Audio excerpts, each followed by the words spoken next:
말씀을 이어서 두 번째 말씀을 나누기 원합니다. 오늘 말씀은 히브리서 4장입니다. 히브리서 4장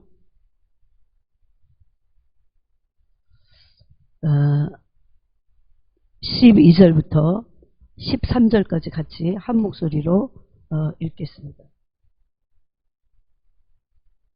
히브리서 4장 12절부터 13절, 14절을 같이 한 목소리로 읽겠습니다. 하나님의 말씀은 살아있고 활력이 있어 좌우에 날선 어떤 검보다도 예리하여 혼과 영과 및 관절과 골수를 찔러 쪼개기까지 하며 또 마음의 생각과 뜻을 판단하나니 지으신 것이 하나도 그 앞에 나타나지 않음이 없고 우리의 결산을 받을 시기에 눈앞에 만물이 벌거벗은 것 같이 드러나느니라. 아멘. 네. 우리가 지난 시간에 하나님의 말씀 앞에 찔림을 받고 그 말씀 앞에 찔림으로 또 성령의 찔리심을 받고 또 그 말씀 앞에 찔리심을 받을 때 죄를 깨닫게 된다고 했습니다. 죄를 깨닫는 것은 죄를 깨달을 뿐만 아니라 회개하게 되고 회개하게 될 때 죄사함이 임합니다. 물론 사도행전 2장에서는 세례를 받으라고 했습니다. 그 세례는 회개와 동시에 일어나는 것입니다. 그래서 그렇게 받고 나서 그러면 성령께서 죄를 사하시는 죄사함을 주시고 죄사함의 권세는 물론 예수님에게 있습니다. 죄사함을 받고 나서 성령을 선물로 받을 것을 말씀하셨어요. 그래서 죄는 하나님의 마음과 뜻에서 빗나간 모든 것들을 죄라고 했습니다. 하나님의 마음에서 빗나간 것, 하나님의 뜻에서 빗나간 것, 하나님의 의도에서 벗어난 모든 인간의 생각이나 의지나 행동은 사람이 보기에 그것이 옳아 보여도 그것은 죄라고 했습니다. 그래서 단순히 문자적으로나 율법적으로나 또 교리적으로 이건 다 사람이 하는 거예요. 여러분 문자를 해석하는 것이 성령이 하시지 않고 성령은 문자를 해석하는 분이 아니에요 사실은. 그래서 사람이 문자를 해석해. 또 사람이 율법을 해석해요. 사람이 교리를 만들어서 해석해요. 교리를 사람이 만든 거니까. 그렇게 될 때 그 교리적으로 맞는 것이라는 것은 착각입니다. 교리에는 맞고 율법적으로 맞고 문자적으로 맞을지 몰라도 그것은 성령께서 하나님의 마음과 뜻을 의도를 알고 계시다고 했어요.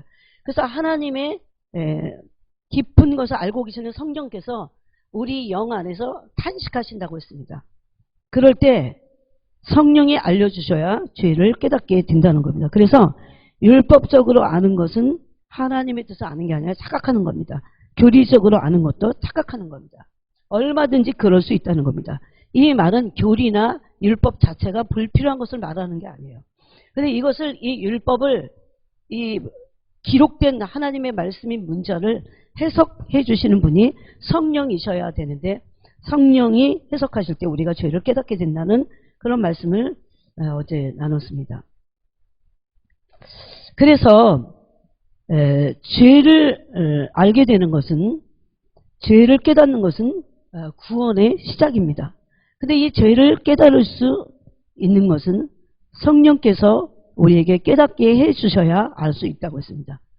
왜 그런가를 어제 나눴어요. 그저께 나눴어요. 인간은 보고 육신으로 보고 혼으로 보고 듣고 그 들은 것을 가지고 육신의 눈으로 육신의 귀로 보고 듣고 심지어 냄새 맡고 하는 그것을 여러분이 생각해 보세요. 그게 진리일까요? 주님 그랬어요. 저를 그런 부분에서 깨닫게 하시는데 이 세상에 있는 모든 물건은 어느 순간인가는 다 사라진다고 그랬어요. 사라지고 없어지고 쓰면 또 낡아지고 해지는 거라고 했어요. 그것은 영원한 것이 아니에요. 그런데 우리는 그 영원하지 않은 그런 것들을 육신의 눈으로 보고 있는 겁니다. 여러분 우리가 불도 나고 그러잖아요. 불도 나고 막 이번에 보니까 물 수해가 엄청나게 났어요. 한국 인구만큼 수재민이 그 이재민들이 중국에서 일어났어요. 다 떠내려가 물에 다 떠 내려가는 것을 볼 때 그 뭐 돈은 안 떠내려갔을까요? 그리고 불에 타는 것을 보세요. 다 탔을 거 아니에요. 우리는 만약에 5만 원짜리를 이렇게 딱 생각할 때 5만 원 가지고 그래도 가난한 사람들은 할 게 많아. 그죠? 근데 그것도 다 거짓되다는 겁니다. 사실은. 네? 그래서 우리가 보고 듣고 냄새 맡고 하는 것을 가지고 우리는 이성이 그것을 판단해요. 이거 참 귀해. 이거는 너무 좋아. 예? 막 화려한 어떤 걸 보면 너무 좋다. 그렇게 그 혼이라고 하는 그 이성이 그렇게 판단을 하는 겁니다. 근데 여러분 그 혼이라고 하는 이성은 성경에 보면 타락했다고 그렇게 돼 있어요. 그래서 이제 이 이성이 타락한 이성이 하나님의 빛에 하나님의 성품에 의해서 회복되어지는 것. 그래서 영혼 육이 온전히 회복되어지는 것. 근데 육은 이 썩을 육이기 때문에 어차피 이거는 그냥 버려야 돼요. 근데 이 육이 뭘 입습니까? 그래서 영혼 육이라고 영혼이 구원된다고 하는 것이 맞아요. 이 육은 부활체를 입어서 그래서 하나님의 나라로 가는 거죠. 그래서 우리가 지금 보고 듣고 하는 것을 가지고 이성이 판단하는 것은 굉장히 제한적이고 한시적이에요.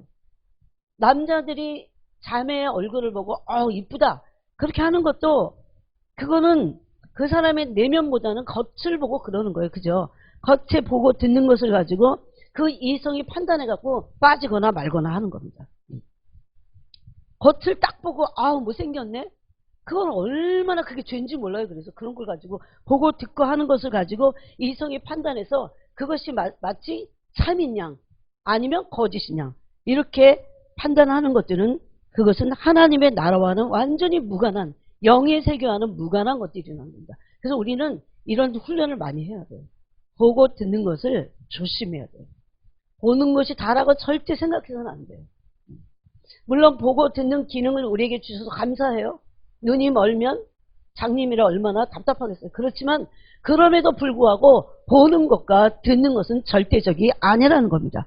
이것을 가지고 이성으로 판단을 해서 옳고 그름을 기준을 삼아서는 안 된다는 겁니다. 여러분 보는 것이 얼마나 절대적인 기준이 아닌 줄 아세요? 듣는 것이 우리가 듣고 판단하잖아요.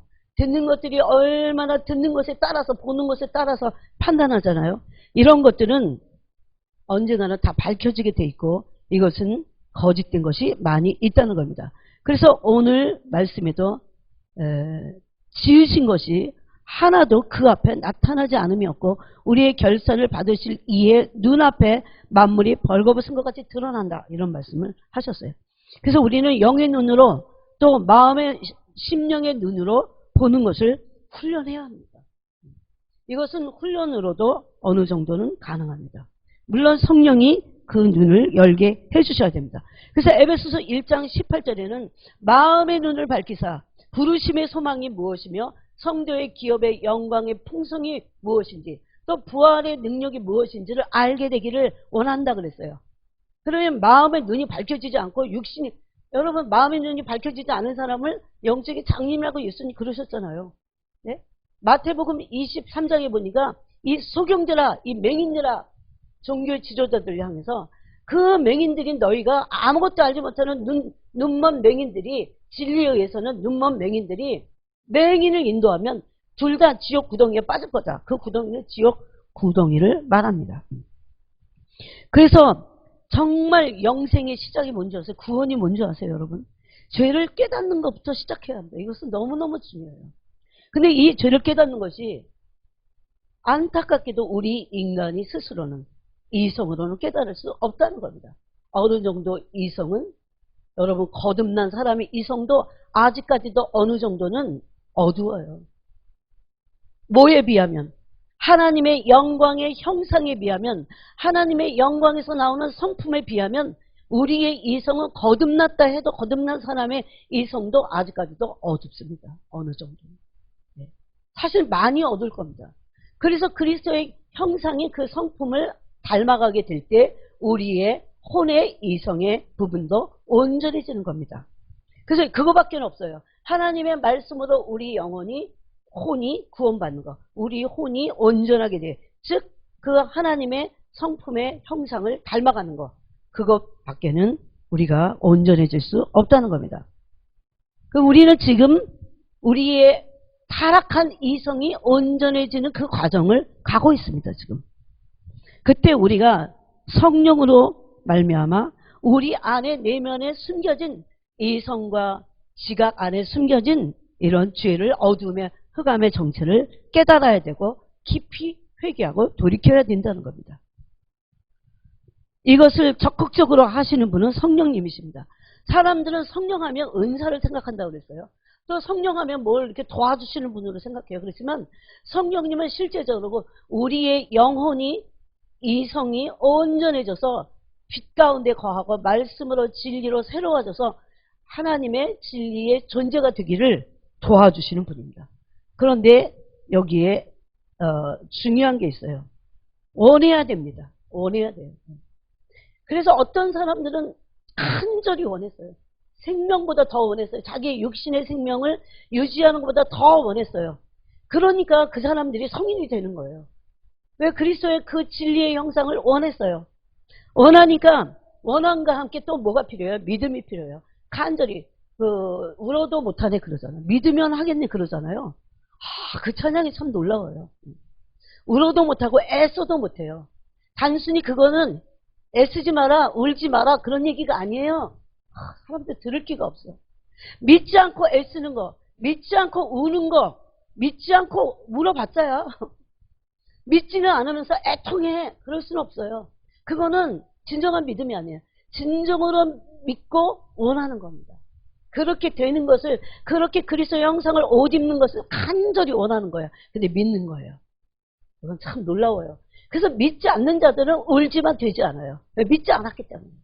그래서 처음에 구원의 시작도 믿음이지만 구원의 완성인 성화의 과정을 가는 거. 그리스도의 형상을 옷 입는 거라고 그랬잖아요, 여러분. 그것도 믿음으로 됩니다. 믿음으로 근데 간절히 원해야 돼요. 그런데 죄를 깨달은 사람들은, 죄가 뭔지를 깨달은 사람들은 그리스도의 형상을 원하게 돼 있어요. 원하게 돼 있어요. 그 무엇보다도. 제가 이것도 해보고 저것도 해보고 제 나이가 되도록 뭐 안 먹어봤겠어요. 먹어봤는데 먹어보고 결혼도 해보고 아이도 낳아보고 주님의 형상을 맛보는 것보다 위대한 일은 없다는 것을 알게 됐어요. 너무 무가치에 나머지는.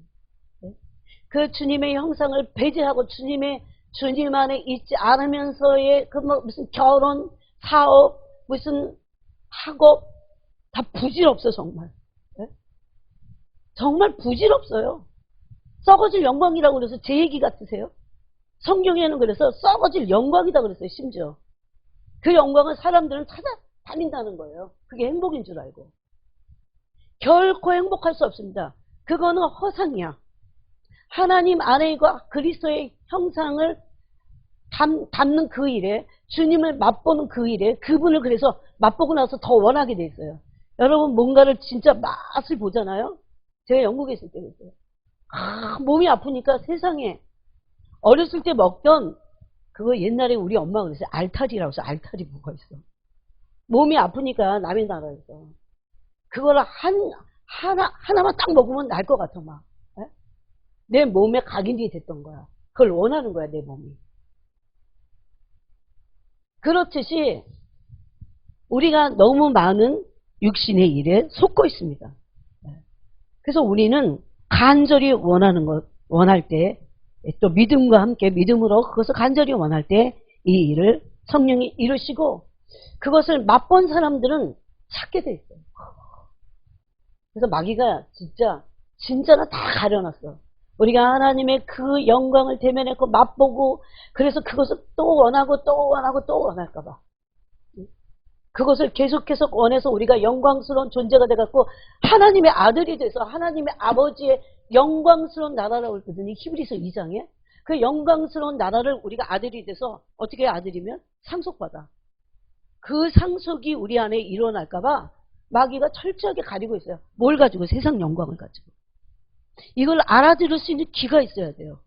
이건 제 얘기가 아닙니다. 성경에서 말하고 있어요. 근데 이런 모든 것을 알 수 있는 첫 단추가 뭐냐?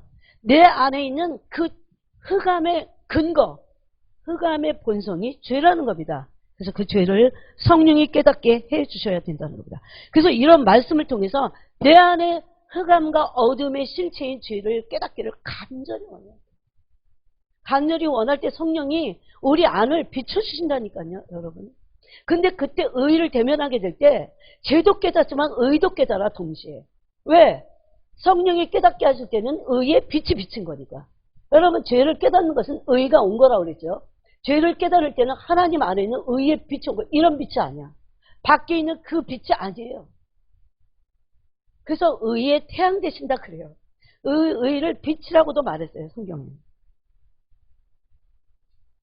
그래서 우리는 지금 죄가 무엇인지를 깨달아야 됩니다. 근데 오늘날 너무나 많은 사람들이 심지어 목사라고 할지라도 정말 죄송하지만 목사님이라고 해도 죄가 무엇인지 모를 수 있어요, 여러분.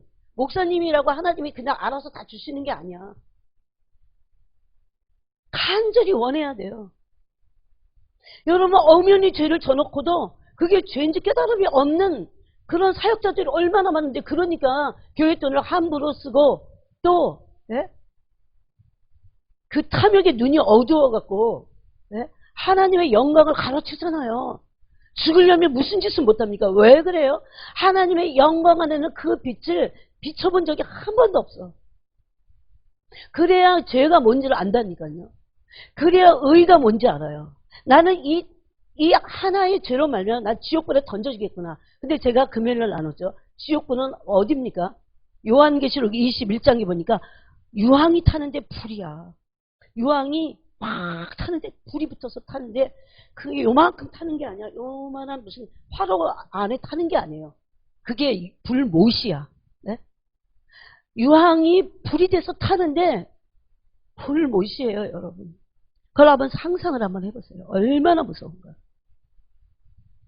그거를 둘째 사망이라고 그랬어요. 그냥 그런데 안 가고 인간이 그냥 윤회하거나 그래. 걔네들이 말하는 것처럼 지옥을 말하지 못하게, 지옥을 깨닫지 못하게 하려고 윤회설 이런 것들이 있는 거잖아요.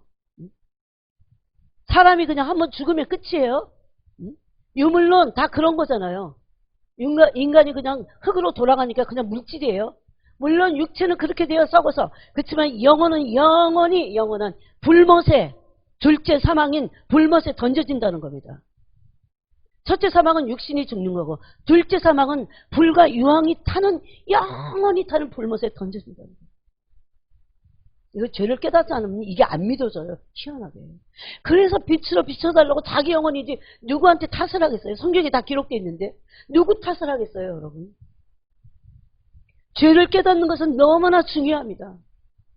죄를 깨닫지 못하는 건 재앙이에요, 재앙.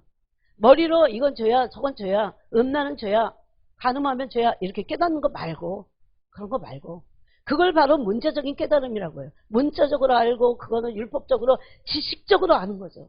그게 아니고 내 본질로 존재가 성령의 비추심을 통해서 이게 죄였구나. 어떤 죄였는지를 알게 되는 겁니다. 그것을 죄의 무게를 안다고 합니다. 죄의 심각성, 죄가 얼마나 어두운지를 알게 되는 겁니다. 여러분, 이것은 예수님의 하나님의 나라에 들어갈 때까지 우리가 이걸 구해야 돼요. 그래서 항상 경각심을 가지고 경계를 늦춰서는 안 된다는 겁니다. 왜 그런 줄 아세요? 다 죽였어, 이제 죄성을. 그래서 한 10%만 남았어. 10% 남았는데 10%를 향해서 계속 죽이지 않으면 이 10%가 20%, 30%, 50%, 80%까지도 될 수 있어요, 나중에. 그래서 그 사람의 존재를 다시 삼켜먹을 수 있다는 겁니다, 그 죄가. 인간의 죄성은 이렇게 끈질깁니다. 여러분은 그래서 이런 무지를 통해서 다 오해를 할 수 있어요. 아, 은혜 받는데 왜 이러지? 죄성을 계속 죽여야 돼, 은혜를 받아. 바로 그 은혜는 이런 내 안에 있는 죄성을 죽일 수 있는 그 능력을 받은 거예요. 그 은혜를 받은 거예요. 그저 은혜의 달콤함에만 취해갖고 죄성을 죄와 피 흘리기까지 싸우다 그랬죠. 오전에도. 그런 죄와 피 흘리기까지 싸우는 그 일에 우리가 성령과 함께 노력하지 않는다면 우리는 다시 그 죄성이 커져요. 이것을 바로 우리가 깊이 알아야 됩니다. 그래서 여러분, 영이 그럼 이제 생각해 보세요. 영이 세력을 한 80% 얻었어. 혼은 한 20% 남았어요. 그러면 영은 가장 위에 있어요. 근데 그럴 때 영이 뭘 지배할까요? 할 수 있어요. 제어하는 거예요. 예? 그래서 로마서에 보니까 뭐라 그러니까 죄가 너희를 주관할 수 없을 거야 그렇게 말합니다. 왜? 성령의 능력으로 그 은혜 안에 있을 때 죄가 너희를 어떻게 주관하니 말도 안 돼 그러는 거예요. 그런데 내가 내어줘. 그러면 그 죄가 나를 주관하기 시작합니다. 그럴 때 죄의 세력은 점점 커져. 처음에는 음란이 요만큼이었어. 근데 10%였다가 30%, 50%, 100%까지 갑니다. 여러분 도저히 그 육체가 이제 혼을 지배하고 혼이 영을 지배해요. 이런 경우를 굉장히 많이 봤을 거예요. 이건 영적인 원리예요. 법칙이에요. 그래서 그냥 단순히 어떤 이론이 아니에요. 이건 법칙이야. 원리예요. 그 원리대로 됩니다. 그래서 어느 순간이 되면 죄를 이길 힘이 인간 안에 없는 거예요. 예? 왜? 인간이 성령을 의지해서 되는데 성령을 그 순간은 의지하지 않아. 의지하고 싶지 않아. 여러분이 이런 자아하고 대면해 봤어요? 전 제가 보니까 어느 시점이 되니까 별로 성령을 의지하고 싶지 않아요. 내 마음대로 하고 싶어. 내가 막 그 사람에 가서 따지고 싶고 막 비난을 하지 않을 힘이 없어요. 비난할 수밖에 없어. 왜? 비난의 세력이 영을 눌러버렸기 때문에. 그래서 우리는 이 죄가 무엇인지부터 깨닫고 그래서 원하는 거예요. 영의 세력, 영의 마음을 지배하도록. 네. 저는 어떤 간증을 요새 하나 들었어요. 그게 무슨 약간 만화식으로 간증을 했더라고요. 몇 년을 8년인가 사역자로 여성 사역자로 근데 자기 얼굴을 이렇게 얼굴 수치적으로 그 애니메이션 영화로 이걸 그렇게 간증을 하는 거예요. 근데 어느 날 주님이 자신의 영혼을 데려가셨어요. 근데 지옥 문 앞에 갔어요. 너는 이제 지옥으로 갈 것이다. 그때 너무너무 놀랐어요. 여러분 사실 이런 간증은 있어요. 사람이 목사도 상관없어요. 하나님은. 올바른 삶을 살고 정말 하나님의 성품 앞에 진리 앞에 진실. 그래서 막 8년 동안을 주님 섬긴 거 주님 모르세요? 저를 모르세요? 전 누구예요? 이렇게 말하고 싶잖아요. 그때 주님이 그 스크린과 같이 뭔가 영화 필름 같아 다 보여지는 거예요. 자기가 입었던 옷, 자기가 했던 행동, 자기가 말했던 말 모든 것이 다 스크린에 마치 영화 필름 같이 보여. 그때 깜짝 놀랐어요. 그래서 저는 옛날에 그 찬양 사역하는 그 무슨 교회에 미국의 그런 교회들이 찬양 사역 많이 하잖아요, 여러분. 네? 근데 막 여자들이 옷을 막 너무 난잡하게 입고는 찬양 사역을 하는 거야. 네? 막 화장을 너무 막 요사스럽게 하면서 저거 뭐지? 저거 분명히 아니다 저거. 저게 뭘까 도대체. 그런 생각을 했거든요. 그때 그걸 제가 알게 됐어요. 그 감정을.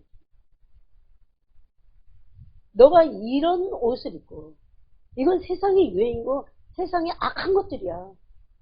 이런 말투를 쓰고 그래서 그러므로 수많은 영혼들을 네가 여자 사역자로서 여성 사역자로서 사람들 앞에서 말하고 많은 영혼들을 미혹시키고 있대요. 그런 옷차림으로. 그러지 않겠어요? 제가 생각하고 막 생각했던 게 맞은 거예요. 물론 제 생각이 아니겠죠. 그것은. 했어요. 말에 사람이 아무도 없을 때 내가 무슨 말을 하고 무슨 생각을 하고 내가 가족들 앞에서 어떤 행동을 취하는지. 네? 사실 그런데 그런 말씀이 있습니다. 자, 우리 마태복음을 보겠습니다. 마태복음 예수님의 산상수를 한번 보겠습니다. 마태복음 5장에 보니까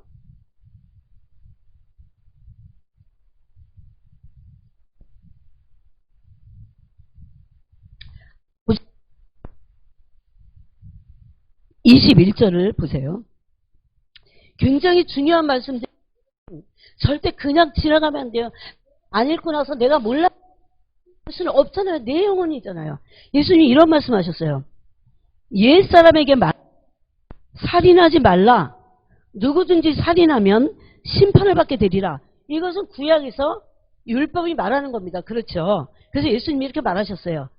그렇게 받게 되리라. 심판을 받게 되리라 하였다는 것을 너희가 들었으나 22절에 나는 너에게 이른다. 난 너에게 말하는데 형제에게 노하는 자마다 심판을 받게 된다고 그랬어요. 여러분 어떻게 생각하세요? 이게 노하는 일이 얼마나 많아요? 예? 신경질 내고 짜증내고 예? 상대방이 이거는 어떤 상대방이 잘했든 못했든 예. 하나님의 의분을 말하는 게 아니에요. 여기 인간 성질에서 나오는 노를 말해요. 예? 이것이 얼마나 악한지를 예수님이 말씀하시는 거예요. 형제에게 노하는 자마다 어떻게 해요? 그 사람이 집사든 장로든 심지어 목사든 상관없어요. 형제에게 노하는 자마다 어떻게 해요? 이건 예수님의 의분을 말하지 않는다고 했습니다. 노하는 자마다 어떻게 해요? 심판을 받게 된다. 이것은 예수님의 선상 친히 말씀하신 거예요. 정말 회개해야 돼. 그래서 어떤 신경주소 부려서는 안 돼. 노해서는 안 돼요. 그건 마귀에게 틈을 준다고도 했고 그런 사람들은 철저하게 회개해야 돼요. 형제에게 노하는 자마다 어떻게 해요? 심판을 받게 되겠다 이렇게 말씀합니다. 예수님은 한 번은 겁주려고 협박하려고 하시는 소리일까요 이게? 이것은 산상수훈이에요. 구약에서는 살인하면 심판받겠다고 했지만 나는 너에게 다시 말하는데 율법과 내가 선지자를 들어왔기 때문에 하는 소리예요. 이게 예수님이 하시는 소리예요. 형제에게 노하는 자마다 심판을 받을 것이다. 왜 그래요? 미워하고 노하는 것은 살인하는 거란 거예요. 그래서 심판받는 겁니다. 그런 죄성은 천국의 기운이 아니에요. 그래서 이런 죄성들을 꺾지 않으면 점점 커져요. 그래서 그런 일이 있는 거예요. 30년을 교회 다니고 40년을 다니고 50년을 다녀도 그 성질을 못 꺾고 왜? 한 번도 꺾어본 적이 없기 때문에. 그래서 계속 노를 품고 그 노가 점점 커졌어요. 그 성질이 더러워. 네? 그런 사람 어떻게 해요? 심판받는다고요. 진짜 처절하게 회개하지 않으면 심판받고 자기는 오랫동안 선교사로 일했는데 지옥에 가 있어. 네? 여러분 그래서 그런 사람들이 하나님의 일꾼이라고 하는 사람들이 소위 말해서 지옥 가는 거예요. 이게 제 말인 줄 아세요? 예수님이 그 다음에 마태복음 7장에서 이런 말씀하셨어요. 나더러 주여 주여 하는 자마다 다 천국에 들어갈 것이 아니요 다만 하늘에 계신 내 아버지의 뜻. 내 아버지의 뜻이 뭡니까? 이거 지금 산상수훈에서 하신 말씀들이 다 아버지의 뜻입니다. 아버지의 뜻대로 행하는 자리에 들어가리라. 네? 그냥 믿는다고 난 믿어 예수 믿어 그러면 천국 가는 게 아니라는 소리를 말하는 거예요. 지금. 그 사람이 어떤 직분을 가지고 있어도 상관없어요. 그 사람이 심지어 능력을 행해서 그 사람이 귀신을 쫓았어요. 그렇게 말하잖아요. 예수님이. 그 다음에 22절에 7장 22절에 그날에 그래서 사람들이 막 그날에 따지는 거야. 나더러 주여 우리가 주의 이름으로 선지자 노릇을 하며 주의 이름으로 귀신을 쫓아내며 주의 이름으로 많은 권능을 행하지 아니하였나이까. 그때 예수님이 내가 그들에게 밝히 말하되 내가 너희를 도무지 알지 못하니 불법을 행하는 자들아 내게서 떠나가라 하리라. 하나님의 말씀대로 행하지 않았다는 겁니다. 예? 얼마나 무서운 말씀입니까? 그러니까 내 내면을, 내 동기를, 내가 어떤 믿음을 가지고 있는지, 내가 정말 참으로 그분을 믿고 그분의 말씀하신 것을 심각하게 생각하고 내가 지옥불에 던져지지 않기 위해서. 저는 그 간증을 들었을 때 다시 회개했어요. 막 정말 회개했어요. 그리고 이 말씀을 읽으면서도 회개했어요. 그래서 22절에 뭐라고 합니까? 5장 22절. 형제를 대하여 라가랑 하는 자는 공의에 잡혀가게 되고, 라가는 뭐냐면 바보 이런 소리예요.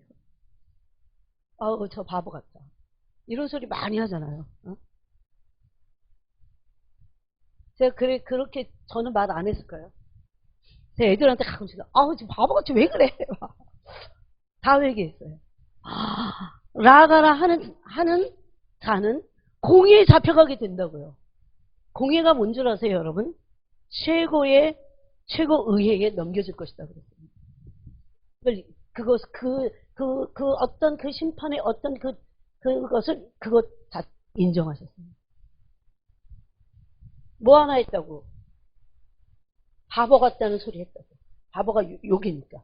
그 사람에 대한. 네?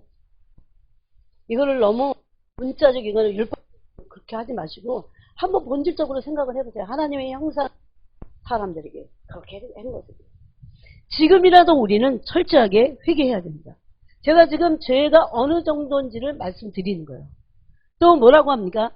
형제에게 미련한 놈이라 하는 자는 지옥불에 들어가게 되리라. 아, 인간이 미련해. 우리 그런 말 많이 하잖아요. 많이 했잖아요. 네? 누구를 향해서도 그래서 이렇게 말해서는 안 됩니다. 마음속에 품어서도 안 됩니다. 그렇게 되면 지옥불에 들어가게 되리라고 그랬어요. 그러면서 하신 말씀이 23절에 그러므로 예물을 제단에 드리려다가 거기서 내 형제에게 원망을 들을 만한 일이 있는 것이 생각나거든. 예물을 제단 앞에 두고 먼저 가서 형제와 화목하고 그 후에 와서 예물을 드리라 그랬어요. 여러분 구약에서는 계명을 지키지 않으면 죄가 되는데 예수님은 이 계명을 무시하신 것이 아닙니다. 단순히 계명을 문자적으로나 율법적으로 지키는 것에 대해서 말씀했어요. 이것을 무시하시는 것이 아니라는 것을 우리가 금방 알 수 있는 게 그 전에 이 말씀을 하시기 전에 이 마태복음 5장 17절에서 내가 율법이나 선지자를 폐하러 온 줄로 생각하지 말라. 폐하러 온 것이 아니요 완전하게 하려 함이라 그랬어요. 이 율법과 예언의 완성이라고 하는 뜻은 뭐냐면 마음의 믿음과 행위가 같다는 겁니다. 마음은 없는데 행위만 해갖고 계명은 지켜. 막 그래서 유대인들이 바리새인들이 뭐였어요? 7일에 이틀이나 금식했어요. 네? 오늘날 사람은 하지도 않는 양념의 11조까지도 냈어요. 이거는 마음은 없는데 행위만 하는 거야. 속에는 이리 같은 마음이 있습니다. 그것을 속을 리가 없죠. 여러분 이런 말은 사실 이것을 생각하게 말할 수가 없는 게요. 이제 빛을 한 번만 받아보세요. 이게 뭔지 알게 돼. 이 자체가 얼마나 심각한 건지를 알게 되는 겁니다. 그래서 예수님 마태복음 15장에서 죄는 마음에서 시작된다는 것을 말씀드립니다.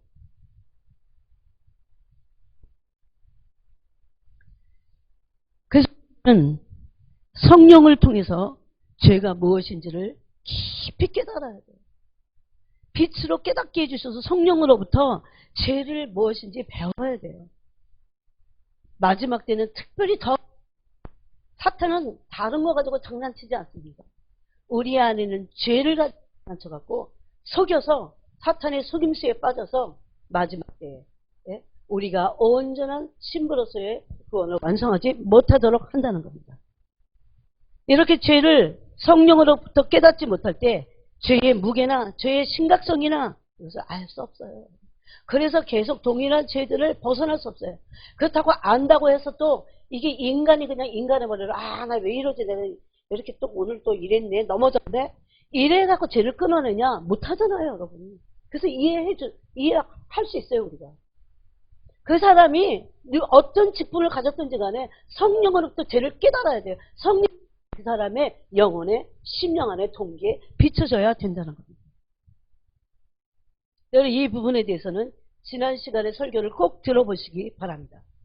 그런데 이 죄의 무게와 심각성을 정말 깨달은 사람이 성경에 한 사람이 있습니다. 누굴까요? 하나님의 사람 다윗이요. 다윗은 우리아의 아내 바세바를 취했어요. 다윗이 우리아의 아내 바세바를 취할 때는요. 봤어요. 연단을 받았는데도 인간의 죄성을 그냥 두면 아니 남자만 요즘 없어. 10대만 그런 게 아니야. 어린아이들도 그래. 아직 10대라고 불리기 전에 아이들서부터 시작해갖고 80대 노인들까지도 음란한 세대가 너무너무 음란해졌어요. 하나님의 사람 다윗이 그런 죄에 빠져든 것을 보면 알 수 있어요.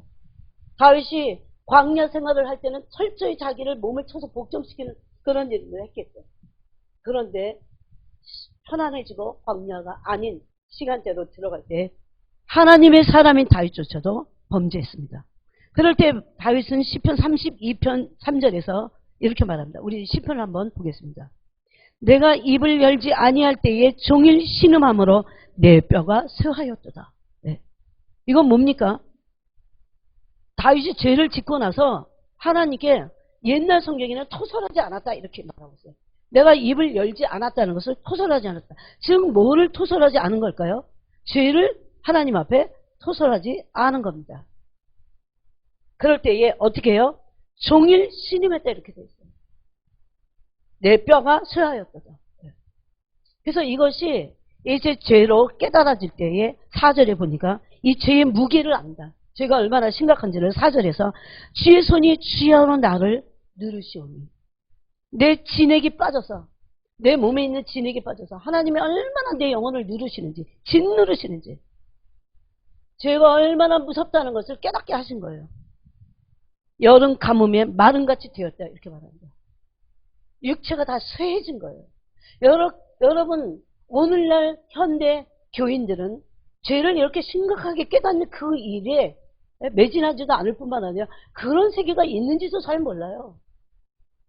정말 죄를 심각하게 생각하는 사람을 찾아보기 힘든 시대에 우리가 살고 있습니다.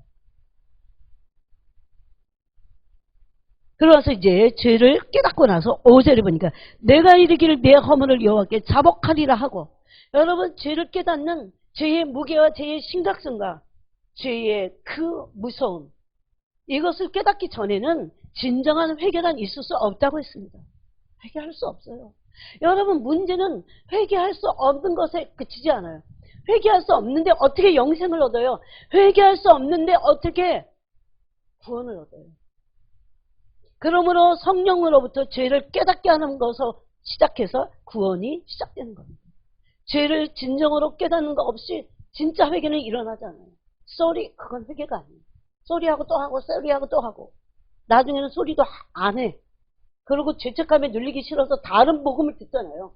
아 괜찮아. 다 이제 복음을 누리면 돼. 사람이 다 그렇지. 이건 복음이 아닙니다 여러분. 그런데 그런 말도 안 되는 것들이 지금 세상에 판을 치고 있다는 겁니다. 32편을 찢어버릴까요 그러면? 네? 다윗은 어떤 삶을 살았어요? 죄 앞에서 어떤 삶의 모습을 보였습니까? 성령께서 죄를 깨닫게 하시니까 종일 신음하고 뼈가 쇠하여지고 진액이 빠져서 여름 가뭄같이 자신이 되었다고 이렇게 고백합니다. 그러면서 5절에 주께 내 죄를 아랬다 이렇게 됐어요. 이게 회개입니다. 내 죄악을 숨기지 아니하였더니 곧 주께서 내 죄악을 사하셨나이다. 그래서 마음에 찔려서 회개하게 될 때 진정으로 죄를 깨닫고 회개하게 될 때 세례받고 죄사함을 받습니다. 그럴 때 뭐가 임합니까? 성령을 선물로 받게 되는 겁니다. 그때 다윗은 32편 6절에서 이로 말미암아 모든 경건한 자는 주를 만날 기회를 얻어서 주께 기도할지라. 진실로 홍수가 범람할지라도 그에게 미치지 못하리이다. 회개한 자의 영혼을 어떤 누구도 해치지 못한다는 것을 말하고 있어요. 문제는 뭡니까? 죄를 깨달음 없이 온전한 진짜 회개가 터지지 않는 것이 재앙 수준이라고 생각합니다. 그래서 철두철미하게 하나님께 간구해야 돼요. 죄를 알게 해달라고. 여러분 죄를 깨달라는 것은 어떤 지금 다시 이런 것들을 설명할 때 그냥 내가 뭘 죄를 지금 짓고 있지 이런 수준을 말하는 게 아니에요. 아직 짓지도 않은 죄지만 내 안에 숨겨있는 죄의 성품을 말해요. 이것을 죄를 깨닫게 해달라고 기도할 때 알려주신다는 겁니다. 또 시편 51편 3절에 보니까 물은 나는 내 죄가를 아오니 내 죄가가 항상 내 앞에 있나이다. 이것도 우리아의 아내 바세바를 취하고 나서 쓴 다윗의 시입니다. 시편 51편에 보니까 그래서 3절에 물은 나는 내 죄가를 안다 그랬어요. 이전에 나의 죄악을 맑게 쓰시며 나의 죄를 깨끗이 제하소서 그랬어요. 네, 이거 회개입니다. 그때 이 죄가라는 것은 히브리 말로 페샤. 근데 이 죄가라고 하는 것의 원어는 반역 그런 뜻이죠. 반역은 대상이 없는데 반역이란 말은 없죠. 그래서 또 위반, 어떤 언약을 위반하는 거예요. 그래서 이것을 이렇게 말할 수 있어요. 그 죄가를 나는 내 죄가를 아오니 그것은 분명히 다윗은 우리아의 아내 바세바를 취했어요. 그래서 바세바의 그 남편인 아내의 주인이 남편인 우리아였잖아요. 햇사람 우리아를 갖다 죽입니다. 간접살인 하잖아요. 그래서 마치 다윗은 하나님이 아닌 사람에게 뭔가 실수를 범한 것 같지만 그것은 그런 아니라는 겁니다. 그런 것만이 아니라는 겁니다. 그래서 구약에서는 속건제물이라는 거예요. 이 속건제물은 하나님과 사람 앞에 지은 죄를 속하는 제사입니다. 그래서 이 패샤라고 하는 반역과 위반은 이런 뜻이에요. 하나님의 권위를 거부한 겁니다. 하나님의 권위를 거부하고 언약에 대해서 위반하고 반역한 것을 말합니다. 하나님의 권위를 거부하고 반역한 거예요. 즉 이것은 우리아에게 대한 그 위반이 아니에요. 우리 사람에게 대한 것만이 아니에요. 하나님에게 대한 하나님의 권위를 거부한 거예요. 우리아의 아내 바세바를 취했지만 하나님을 향해서 하나님의 권위를 향해서 도전하고 반역한 거예요. 이것을. 그걸 깨달았다는 거예요. 다윗이. 이 원어를 그래서 살펴보는 게 이런 의미에서 중요해요. 네? 물론 우리아에 대해서도 잘못했죠. 우리아는 햇사람인데 햇사람은 여러분 그 가나안 7족속 중에 하나였잖아요. 근데 어떻게 해서 그 햇사람인 우리아가 하나님을 경외하게 됐어요? 이스라엘 그 유대인의 측에 들었습니다. 개종한 거죠. 개종. 근데 햇사람만도 못했어요. 그 당시는. 하나님의 사람이라고 하는 다윗의 상태가. 우리아는 햇사람 우리아는 아내랑 동거하지 않았어요. 전쟁통에 내가 어떻게 나만 편하게 아내와 같이 살 수 있느냐. 여러분 보세요. 누가 더 올바른 길을 간 거예요. 그러면서 6절에 51편 6절에 보소서 주께서는 중심이 진실함을 원하시오니 내게 지혜를 은밀히 가르치시리이다 그랬어요. 네. 하나님이 원하시는 게 뭘까? 하나님이 원하시는 게 무엇입니까? 중심이 진실한 겁니다. 오늘날 현대교회가 이런 세계가 있는지도 모르고 하나님 뭘 원하시는지도 모르는 게 뭐냐면 하나님의 진짜 뜻이 뭔지 아세요? 중심이 진실한 거. 네. 이중적인 뜻을 품지 않는 거. 정직한 거. 인간은 다 이중적일 수 있다는 것 앞에 진실된 거. 그것 앞에 정직하게 하나님께 내가 이중적이었다는 것을 자기 동기를 살피면서 토해낼 수 있는 사람 적어도.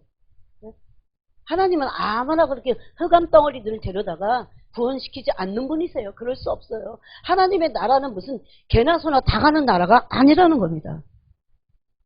그러면서 17절에 뭐라고 합니까? 하나님께서 구하시는 제사는 심령이에요. 16절에 주께서는 제사를 기뻐하지 아니하시나니 그렇지 아니하였더라면 내가 드렸을 것이라. 주는 번제를 기뻐하지 아니하시나이다. 하나님께서 구하시는 심령이라. 하나님이요 상하고 통회하는 마음을 주께서 멸시하지 않으시리라. 여러분 제사와 예물은 하나님께서 이스라엘을 만나시기 위해서 정하신 겁니다. 죄인인 이스라엘을 위해서 만나기 위해서 제사를 정하셨어요. 제사는 하나님이 정하신 거예요.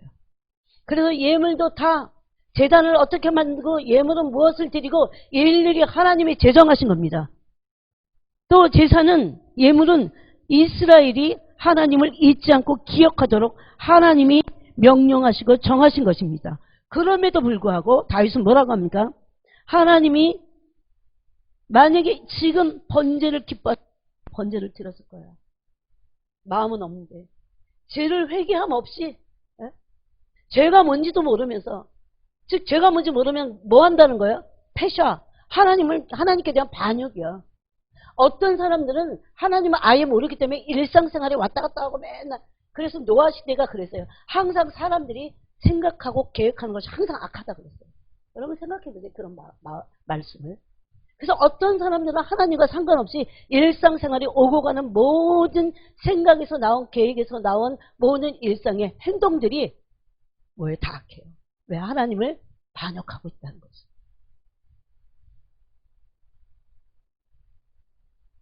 하나님을 반역하고 죄는 회개치 않고 여전히 하나님을 반역하는 거예요. 여전히 하나님께 대해서 언약을 깨트리는 거예요. 언약을 어기는 거야.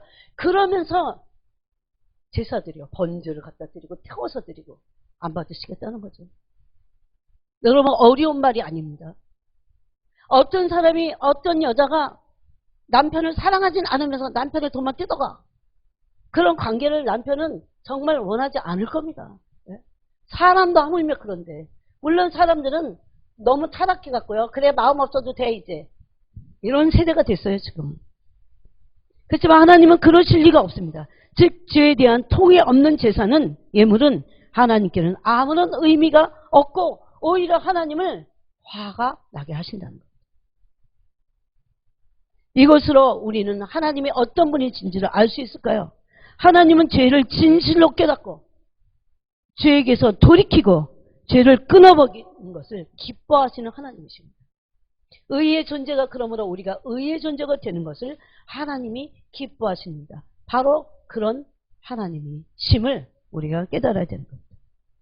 그러므로 여러분, 죄에 대한 기준은 하나님의 성품입니다. 하나님이 안 계시다면 반역이나 위반이나 존재할 수 없기 때문입니다. 하나님에 대한 반역이고 죄는 하나님에 대한 언약에 대한, 하나님과 맺은 언약에 대한 위반이기 때문에 그래요. 그래서 하나님의 성품은 죄에 대한 척도입니다. 그래서 제가 계속 그러는 거예요. 성품을 닮아가라고. 근데 그냥 닮아가는 그런 것도 있지만 성령께서, 그렇지만 죄를 깨닫는 것부터 해야 돼요. 이건 성령이 깨닫게 해주셔야 우리가 죄를 미워할 수 있어요. 죄를 싫어할 수 있어요. 죄를 끊어낼 수 있어요. 아니 죄가 달콤하고 좋은데 어떻게 끊어내고 어떻게 미워해요 죄를. 네?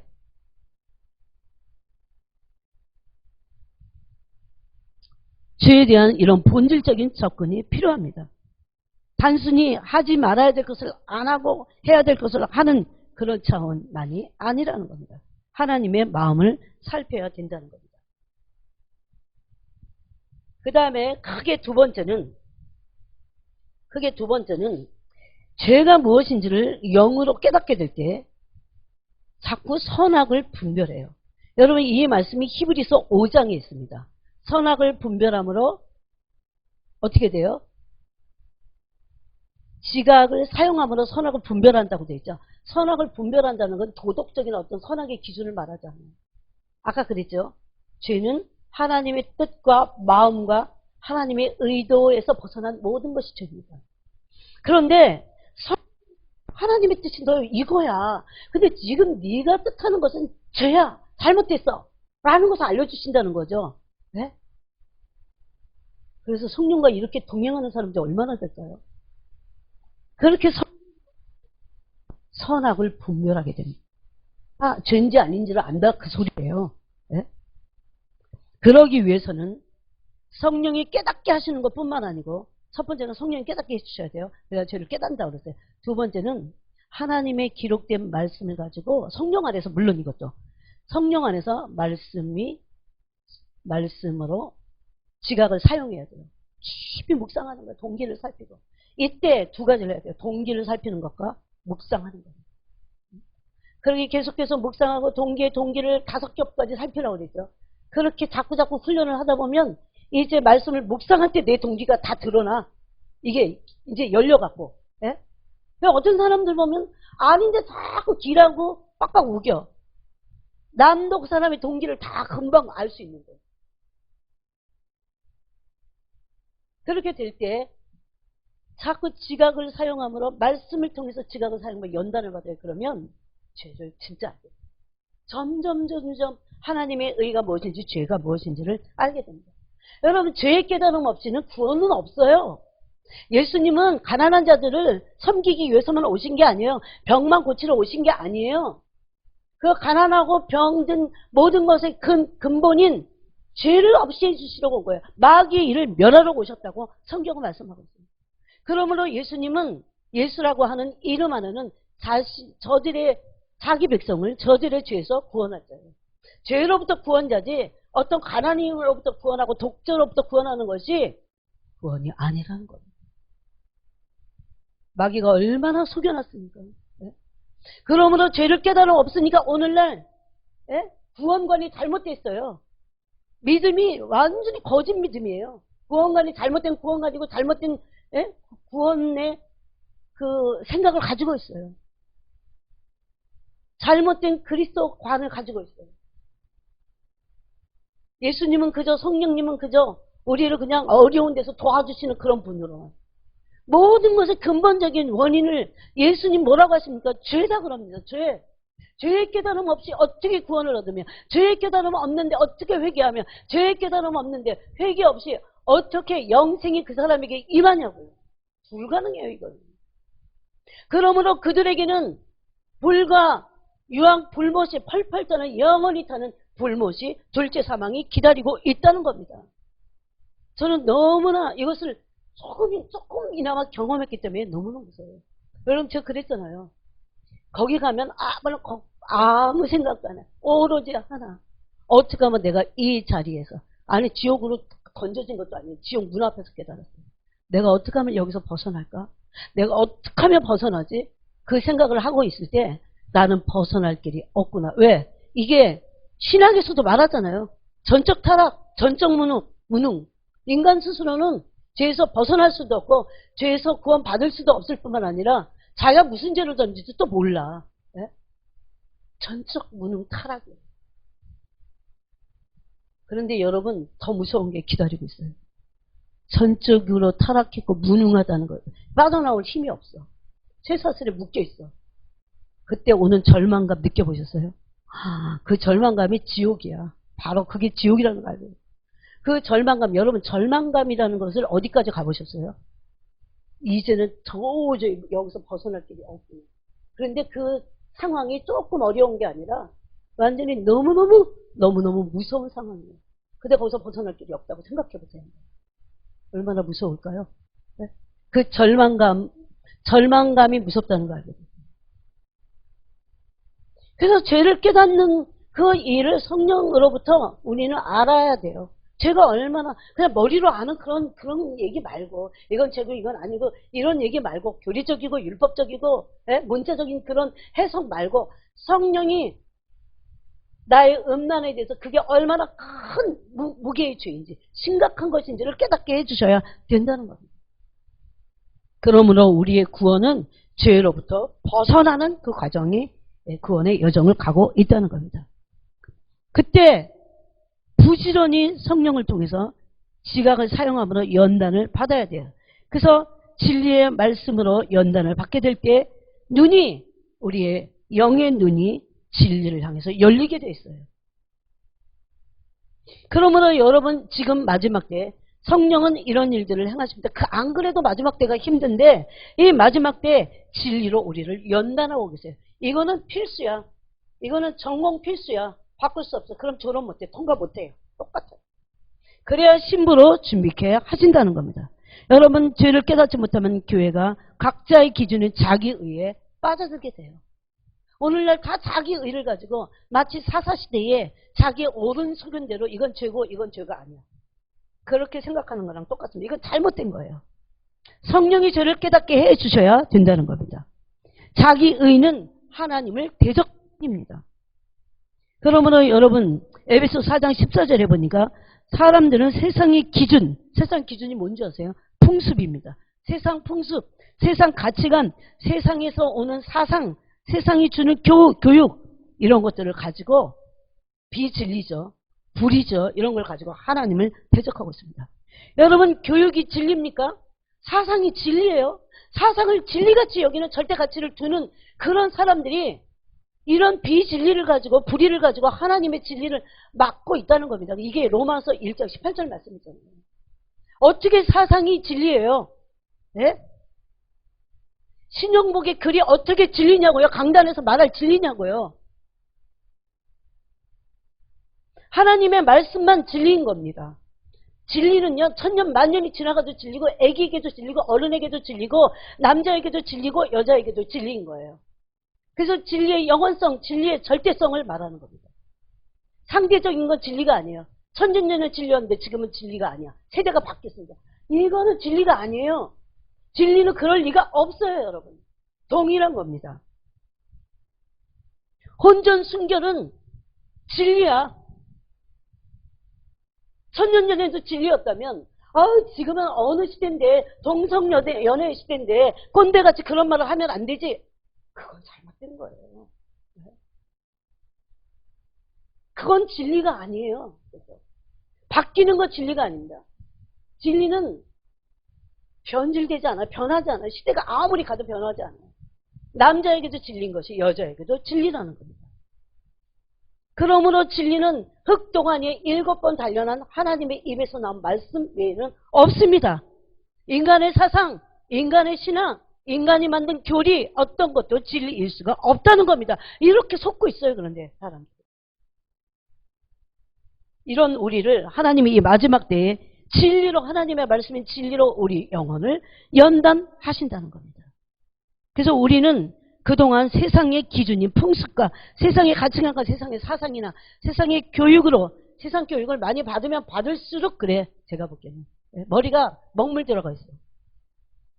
그 전에 하나님을 경외하는 법을 배우지 못한다면 그렇다는 거죠. 그래서 여러분 공부를 많이 한 사람들이 하나님께 돌아오는 게 그렇게 힘든 거야. 머리가 물이 다 들어갔고. 예? 하나님을 경험함은 없이 사상을 접하고 하나님이 어떤 분인지 진리를 경험함 없이 가치관을 세상 가치관을 알고 있다는 겁니다. 그것만은. 그러므로 세상의 풍습과 가치관과 사상과 교육들은 그렇게 알고 있어야 돼요. 하나님을 대적하고 있습니다. 여러분 신학도 하나님 얼마나 많이 대적하는데 몰투만이고 불투만이고 간에 하나님을 다 대적하고 있어요.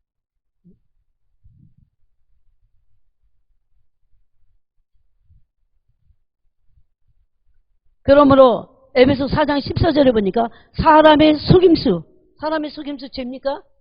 사람이 속여 그 자체가 죄인데 그 속임을 받는 사람도 죄라는 거예요. 사람의 속임수나 간사한 유혹 다 죄예요. 또 세상의 교훈의 풍조, 세상이 주는 교훈의 풍조가 얼마나 많은데. 야, 세상에 살려면 이래야 돼, 이래야 돼. 부모도 말하고 학교 가서도 말하고 심지어 진리를 말해야 될 교회조차도 세상의 교훈의 풍조를 따라가고 가르친다. 이것들은 에베소 4장 2장에 보니까 뭐라고 돼 있어요? 마귀를 따르는 거다 그랬어요. 여러분. 공중 권세자는 자를 따르는 거다 그랬습니다. 이게 에베소서 2장 2절 말씀. 여기서의 교훈의 풍조 이것을 언어로 보면 아이온 그래갖고 그 세